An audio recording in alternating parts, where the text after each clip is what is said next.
सुप्रभात। आप सभी बच्चे कैसे हैं? आशा करते हैं कि अच्छे होंगे।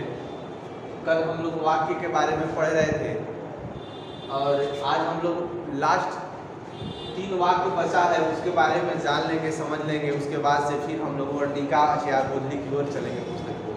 ठीक है, तो आज हम लोग संकेतवाचक वाक्य को जानेंगे, संदेहवाचक वाक्य और अनुरोधात्मक वाक्य। ठीक है, ये 3 वाक्य है और कल आपको हम 3 वाक्य आपको बताए थे। आज्ञासूचक वाक्य, इच्छावाचक वाक्य और विषयवाचक। ठीक है, अर्थ की दृष्टि से वाक्य 9 प्रकार के होता है और रचना की दृष्टि से वाक्य 3 प्रकार का होता है। ठीक है, रचना की दृष्टि से वाक्य 3 प्रकार कौन कौन होता है? सरल वाक्य, संयुक्त वाक्य और मिश्र वाक्य। और अर्थ की दृष्टि से 9 प्रकार के होता है: विधिवाचक, निषेधवाचक, प्रश्नवाचक, आज्ञासूचक वाचक, इच्छावाचक, विषमयवाचक, संकेतवाचक, संदेहवाचक और अनुरोधात्मक। ये सभी वाक्य हैं, 9 प्रकार के होते हैं।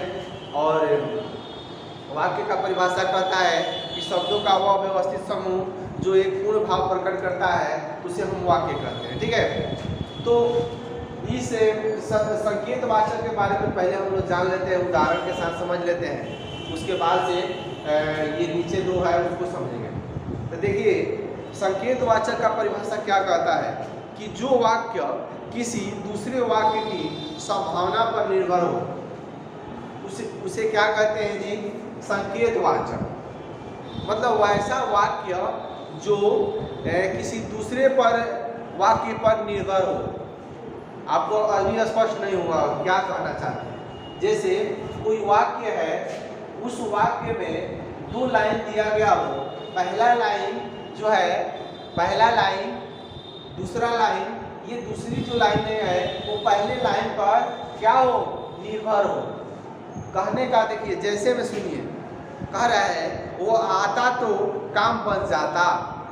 कहने का अर्थ ये है, ये वाक्य यह कह रहा है कि वैसा वाक्य जो एक दूसरे वाक्य पर निर्भर हो।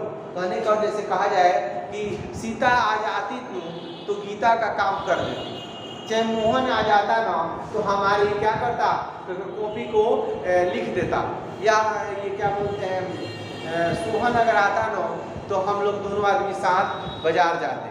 मतलब देखिए, एक वाक्य दूसरे वाक्य पर निर्भर हो। ठीक है, वैसे ही वाक्य को संकेतवाचक, संकेत मतलब क्या? इशारा, संकेत, समझ में आया ना जी?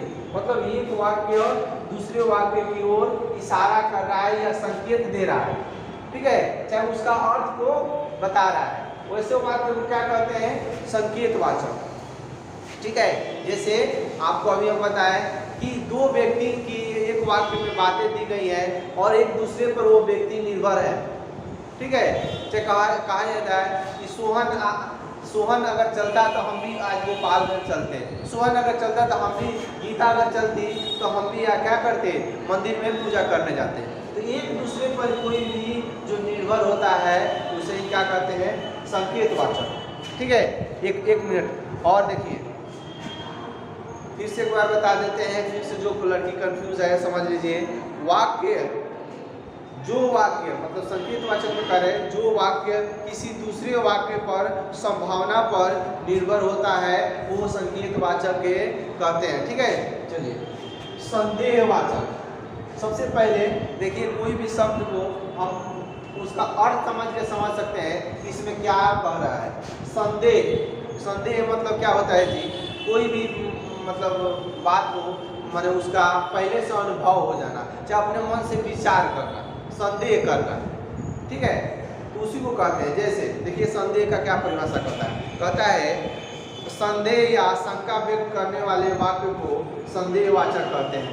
ठीक है, मतलब ये संदेह है कि क्या बोलते हैं, आपके अंदर विचार है कि लगता है कि क्या बोलते हैं, आज बारिश होने वाली है। चाहे लगता है ना कि मम्मी घर से चली गई होगी, मार्केट चली गई हो, लगता है कि क्या बोलते हैं आप, हम लोग यहाँ से जब 4 बजे निकलेंगे तो बारिश हो सकता है। तो ऐसा वाक्य जो होता है जिसमें संदेह भरा हो, शंका हो, उसी को क्या कहते हैं, संदेहवाचक।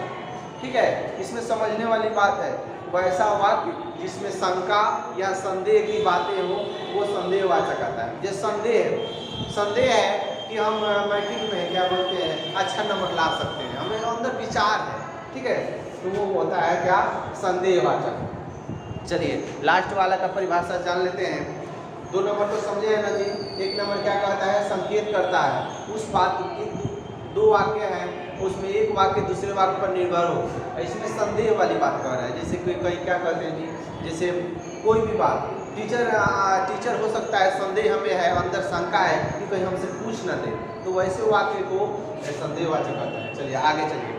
अनुरोधात्मक वाक्य, अनुरोधात्मकता धात्मक वाक्य, इसमें क्या होता है, अनुरोध यहाँ शब्द है उसमें धात्मक जुड़ा है। अनुरोध मतलब क्या होता है जी, जैसे किसी को विनती करना, आग्रह करना, ठीक है, कोई भी काम का, तो वैसा वाक्य जिसमें क्या हो जी, देखिए आइए समझते हैं। जो किसी वाक्य अनुरोध सूचित हो उसे अनुरोधात्मक, ये आपका किताबी भाषा समझ में नहीं आएगा, आइए सरल में समझते हैं।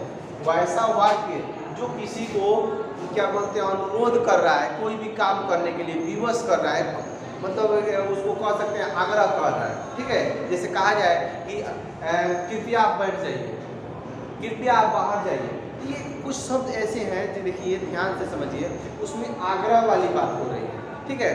कृपया आप कल आ जाइएगा, कल कृपया हमारा ये कलम थोड़ा उनको दे दीजिए, कृपया, समझ रहे, उससे आग्रह कर रहा है आप थोड़ा बैठ जाइए। तो ऐसे वाक्य जो है वो अनुरोधात्मक वाक्य के अंतर्गत आते हैं, ठीक है। बहुत सरल भाषा में आपको हम बता रहे हैं, ठीक है।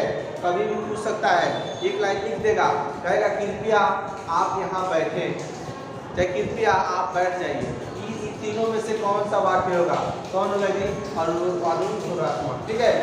ये कुछ वाक्य के टाइप थे, उनके भेद थे, और फिर दृष्टि से आज हम आपको बताए 9 प्रकार अर्थ के दृष्टि से होता है वाक्य। और उसके बाद से कल हम लोग फिर किताब की ओर चलेंगे। देखिए बहुत दिनों से वर्णिका बंद था, पढ़ाई नहीं हो रही है, तो वर्णिका को हम लोग देखेंगे, उसके बाद से फिर हम लोग आगे बोलने की ओर चलेंगे। तो आज के लिए बस इतना ही। आप लोग इस किताब आपके पास हो तो पढ़िएगा जरूर, ठीक है। धन्यवाद।